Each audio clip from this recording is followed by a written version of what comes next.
தற்போதைய அண்மை தகவலாக நாம் பார்த்து வருவது ஒரே இடத்துல 20 குவாரிகள் செயல்படுகிறது. அந்த கழுகு பார்வை காட்சிகளை தான் நாம் பார்த்துட்டு இருக்கோம். இந்த இடம் நெல்லை மாவட்டத்தில் இருக்கக்கூடிய இருக்கன்துறை, திருநெல்வேலி மாவட்டம் ராதாபுரத்தை அடுத்து இருக்கக்கூடிய இருக்கன்துறை கிராம பகுதியில் ஒரே இடத்துல 20க்கும் மேற்பட்ட கல்குவாரிகள் செயல்பட்டு வரதை தான் இப்போ நம்ம பார்க்கக்கூடிய காட்சிகள் நமக்கு உணர்த்துது. அது மட்டும் இல்லாமல் அங்கே இருக்கக்கூடிய மக்கள் இல்லாமல் இந்த காட்சிகளை பார்க்கக்கூடிய நமக்கே எழக்கூடிய ஒரு கேள்வியாக என்ன இருக்குது அப்படின்னா, ஒரே இடத்துல 20க்கும் மேற்பட்ட குவாரிகளுக்கு அரசு எப்படி அனுமதி அளித்திருக்கிறது? ஒரு குவாரி செயல்படணும்னா அதுக்கு பல்வேறு விதிமுறைகள் இருக்கிறது. அந்த வகையில் இப்படிப்பட்ட ஒரு சூழலில் கல்குவாரிகள் தொடர்ச்சியாக ஒரு குறிப்பிட்ட இடத்துல 20 குவாரிகள் செயல்படுது அப்படின்னா, அரசு அனுமதித்த அளவையும் தாண்டி இவங்க 100 மீட்டர் ஆழத்துக்கு கற்களையும் கிராவல்களையும் வெட்டி எடுத்திருக்கிறதையும் நம்ம இந்த காட்சிகள் மூலமாக பார்க்க முடிகிறது. பொதுவாகவே குவாரிகள் அமைக்கப்பட்ட அந்த பகுதியில் விவசாய நிலங்கள் இருக்கிறதா, அதிலிருந்து எவ்வளவு தூரத்தை தள்ளி குவாரிகள் அமைக்கப்படணும், மக்கள் குடியிருப்புகளுக்கு தள்ளி எவ்வளவு தூரம் அமைக்கப்படணும், நிலத்தடி நீர் மாசுவிடாமல் பாதுகாக்கணும், இப்படின்னு பல விதிமுறைகள் இருக்கும் பட்சத்தில் இதுபோன்று எல்லையே இல்லாமல் அரசு நிர்ணயித்ததையும் தாண்டி பல அடி தூரத்திற்கு அவங்க தோன்றதுனால நிலத்தடி நீரினுடைய நிலை என்னவாகும்? அது பாதிப்புக்கு உள்ளாகாதா? இதனால் பக்கத்தில் இருக்கக்கூடிய குடியிருப்பு பகுதிகளோ இல்லை விவசாய நிலங்களோ முற்றிலுமாக பாதிக்கப்படாதான்ற பல கேள்விகள் நமக்கு எழுகிறது. இது மட்டும் இல்லாமல் களத்திலேருந்து நம்மளுடைய செய்தியாளர் கதிரவனும் இணைய இருக்கிறாரு. அவர்கிட்ட பேசலாம். கதிரவன், இந்த பார்க்கக்கூடிய காட்சிகள் உண்மையாகவே நமக்கு அதிர்ச்சியை தான் ஏற்படுத்துது.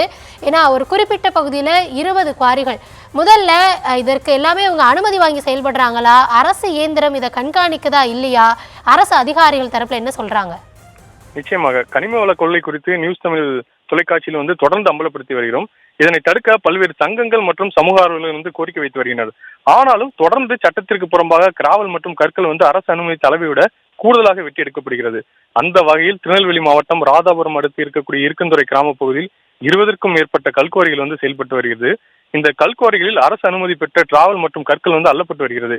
குறிப்பாக கல்குவாரிகளுக்கு அதிகபட்சமாக 25 மீட்டர் ஆழம் வரை அள்ள அனுமதித்த நிலையில் 100 மீட்டர் ஆழம் வரை சட்டவிரோதமாக அள்ளப்பட்டு வருகிறது. கல்குவாரியில் குத்தகை காலம் முடிந்த பின்னரும் தொடர்ந்து கற்கள் வெட்டி எடுக்கப்பட்டு வருகிறது. இது ஒரு சட்டவிரோதமாக பார்க்கப்படுகிறது. 100 மீட்டர் ஆழத்திற்கு கற்களை வெட்டி எடுக்கப்படுவதால் நிலத்தடி நீர் சூழல் பாதிப்பு ஏற்படுகிறது. இந்த கல்குவாரிகளில் வருவாய்த்துறை மற்றும் கனிமவளத்துறை துணையுடன் தொடர்ந்து நடைபெறுவதாக சமூக ஆர்வலர்கள் குற்றம் சாட்டியுள்ளனர். மேலும் சட்டத்திற்கு புறம்பாக அள்ளப்படும் கல்குவாரிகளில் அரசுக்கு 500 கோடி வரைக்கும் இழப்பு ஏற்படுவதாகவும் கூறப்படுகிறது. கிராவல் மற்றும் கற்கள் முழுமையாக எந்த அளவிற்கு சட்டத்திற்கு புறம்பாக அள்ளப்பட்டுள்ளது என்பதை அரசு அளவீடு செய்து அரசுக்கு ஏற்பட்டுள்ள இழப்பினை ஈடு செய்தும் குத்தகைக்காரர்கள் மீது குற்ற நடவடிக்கை எடுக்க வேண்டும்.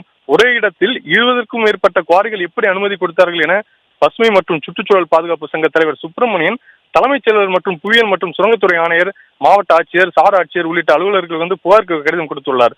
குறிப்பாக 20க்கும் மேற்பட்ட குவாரிகளில் கற்கள் மற்றும் கிராவல்கள் வெட்டி எடுக்கப்பட்ட பின்னர் அதனை சுற்றி பாதுகாப்பிற்காக தடுப்பு வேலிகள் அமைக்கப்பட வேண்டும்.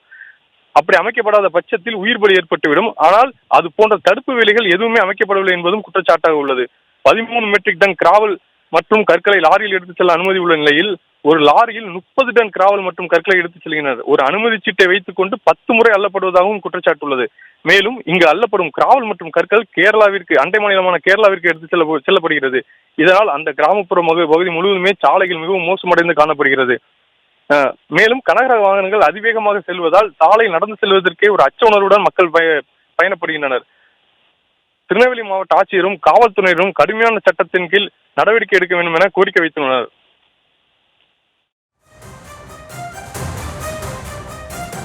விவரங்களுக்கு நன்றி கதிரவன்.